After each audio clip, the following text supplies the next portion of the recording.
বলে আমাদের নাকি কোনো সকাল্লাদ নেই।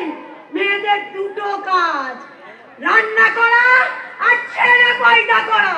আপনারা বলুন, আমাদের কি কোনো শখ নাই? আপনারা বলুন, বলুন।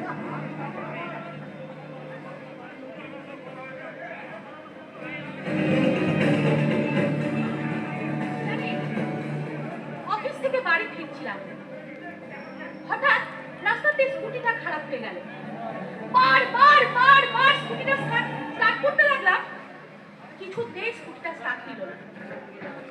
হঠাৎ দেখি দূর থেকে কয়েকটা ছেলে আমার দিকে এগিয়ে আসছে।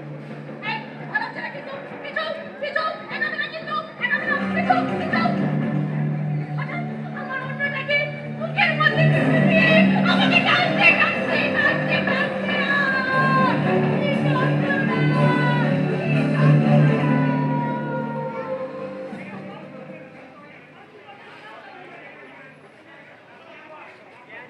জানেন, আমার বাবা অনেক টাকা খরচ করে আমার বিশাল বড়লোক ঘরে বিয়ে দিয়েছিল, আর প্রচুর বরযাত্রীও খাইয়েছিল।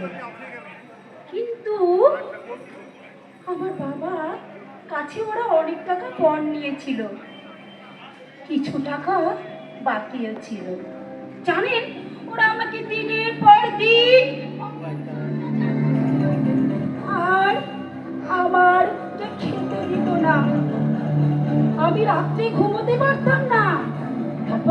তারপর একদিন ওরা ওরা কি করলো, পায়ে শক্ত করে বেঁধে গোটা গায়ে কেরোসিন তেল ঢেলে দিল। তারপর একটা দেশলাই কাঠি ছেড়ে আমাকে আগুন ধরিয়ে দিল। জ্বলে গেল, জ্বলে গেল।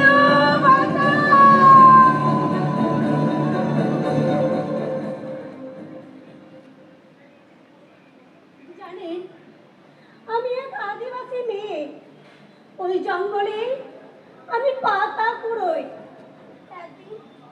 একদিন একদিন জানেন, আমি আমি ওই জঙ্গলে পাতা কুড়োতে গেছিলাম, আর আর সেখানে সেখানে সেই জঙ্গলের পাশে শহরের একদল বাবু বসে বসে মদ খাচ্ছিল, আর আমার দিকে কি নোংরা ভাবে তাকাচ্ছিল। আমি আমি তো খুব খুব ভয় পেয়েছিলাম, আর ভয় পেয়ে আমি তাড়াতাড়ি করে বাড়ি যাওয়ার জন্য এমন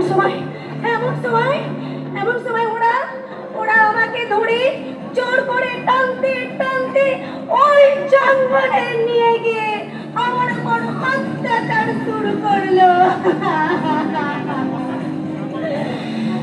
আমরা এইভাবে প্রতিনিয়ত শেষ হয়ে যাচ্ছে।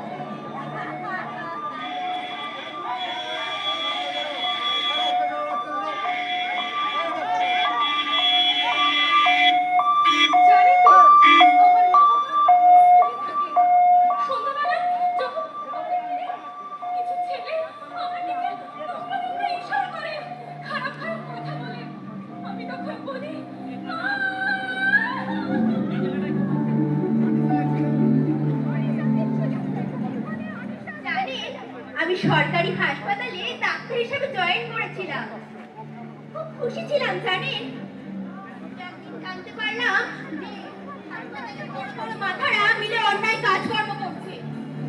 ওদেরকে আমি ভালোভাবে বোঝাতে চেয়েছিলাম, কিন্তু ওরা বোঝেনি। ওরা আমাকে নানাভাবে মানসিক অত্যাচার করতে প্রতিদিন। একদিন আমার বান্ধবী আমাকে একটা ফাঁকা ঘরে নিয়ে গিয়ে সেখানে সবাই মিলে বাঁচাও, বাঁচাও,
স্বপ্ন ভুলিতে হবে, মেয়ে আমার ডাক্তার হবে।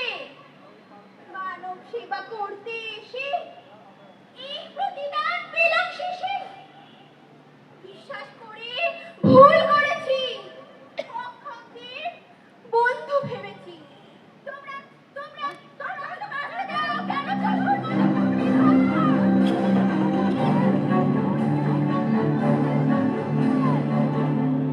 দিলে সব যাবে পুড়ে, দুর্নীতি সব আড়াল হবে, পথের কাঁটা মরবি যাবে।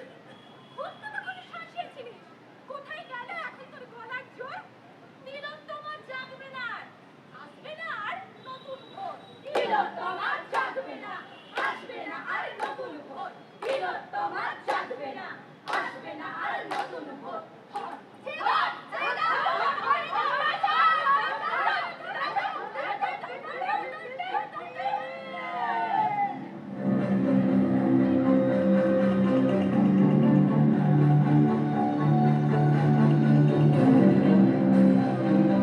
এবার লড়াইয়ের অবসান হলো, এবার অত্যাচারের অবসান হলো, এবার লড়াইয়ের পালা। লড়াই লড়াই করবে কে? তুমি আমি আবার কে? লড়াই লড়াই করবে কে? তুমি আমি আবার কে? এই নৃশংসতার বলি আমাদের তিলোত্তমা, আমাদের তিলোত্তমা, আমাদের তিলোত্তমা। কিন্তু ওরা আমাদের মুখ বন্ধ করতে পারবে না। পারবে না, পারবে না, পারবে না, পারবে না। আমাদের মধ্যে যে আগুন জ্বলে উঠেছে তা নিভতে দিলে চলবে না, চলবে না, চলবে না, চলবে না, চলবে না।